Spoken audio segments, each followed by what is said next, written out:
বড়সড় ঝড় নয়। তখন বুঝতে হবে যে মঙ্গল খুব একটা স্ট্রং অবস্থায় নেই। তো সেই ক্ষেত্রে যেটা করতে হবে সেটা হচ্ছে অতি অবশ্যই আমরা যখন ঘুম থেকে উঠি না, বিছানা থেকে নামবো তার আগে অতি অবশ্যই আমরা নিজের মায়ের যে নাম, সেই নামটা বারবার চোখ বন্ধ করে হাত জোড় করে স্মরণ করব।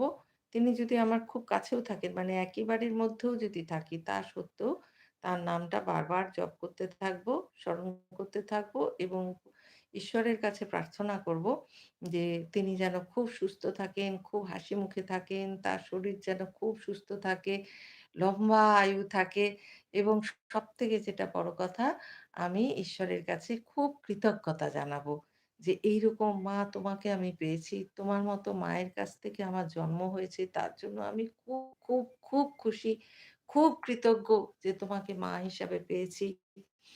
আমি জন্মান্তরে যদি মানুষ হিসেবে আসি, যতবার আসবো ততবার তোমার মতো মায়ের গর্ভেই যাতে আমার জন্ম হয়। তোমাকে পেয়েছি বলেই আজকে আমার জীবন আজকে এই জায়গায় এসে পৌঁছেছে।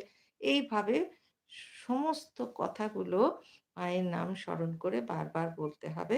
ঈশ্বরকে কৃতজ্ঞতা জানাতে হবে। মায়ের প্রতি ভালোবাসা নিবেদন করতে হবে। এটা যদি নিয়মিতভাবে করা যায়